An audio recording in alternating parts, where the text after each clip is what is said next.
പിന്നെ ഞങ്ങൾ ഉച്ചത്തെ ഫുഡൊക്കെ കഴിച്ച് കഴിഞ്ഞിട്ട് രണ്ടാമത്തെ സ്ഥലമായ ആനയുടെ കുത്തിലോട്ട് പോയി. അങ്ങാട് നല്ലപോലെ നടക്കാനുണ്ടായി. അതൊക്കെ കഴിഞ്ഞ് നടന്നൊരുവിധം കഴിഞ്ഞ് പിന്നെ ഉള്ളത് മല കയറാനാണ്. പിന്നെ മലയൊക്കെ കയറി പൊക്കത്തെത്തിയപ്പോൾ തന്നെ ഒരുവിധം എല്ലാവരും കതച്ച്. പിന്നെ അവിടെ കുറച്ച് നേരം കൂടി ഇരുന്നിട്ടാണ് ബാക്കി പൊക്കത്തോട്ടും കൂടി കയറിയത്. പിന്നെ അവിടെ കയറിയിട്ട് അവിടെ ഒരു ചെറിയ കടയുണ്ട്. അവിടെ കൊണ്ടുപോയി ബാഗ് ലോക്കറിൽ വെച്ച്. അവിടെ വെക്കാൻ സ്ഥലമൊന്നുമില്ല. പിന്നെ ആരെങ്കിലുമൊക്കെ എടുത്തുകൊണ്ട് ഒന്നും പറയാൻ പറ്റില്ല. അതാണ് പിന്നെ ബാഗ് ലോക്കറിലൊക്കെ വെച്ചിട്ട് എല്ലാവരും കൂടി കുളിക്കാൻ ഇറങ്ങിയത്. നല്ല ആഴമൊന്നുമില്ല. കുട്ടികൾക്കാണെങ്കിലും വെള്ളത്തിൽ ഇറങ്ങിയൊന്ന് കുളിക്കാൻ പറ്റും. 6 മണി വരെയും അവിടെ ഇറക്കുള്ളൂ. പിന്നെ ഇറക്കൂല. അതാ ഞങ്ങൾ 2 മണിക്കൂറോളം വെള്ളത്തിൽ കിടന്നേച്ച്. ഒരു 4 മണിയൊക്കെ കഴിഞ്ഞപ്പോൾ വെള്ളത്തിൻ്റെ വന്യ പവറും കൂടിയതുപോലെ തന്നെ നല്ല തണുപ്പുമായി.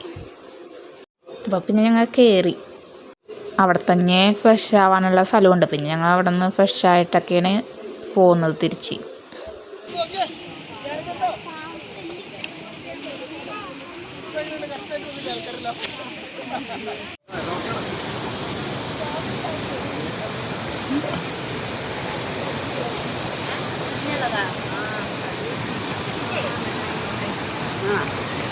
ഞാൻ പോട്ടെ.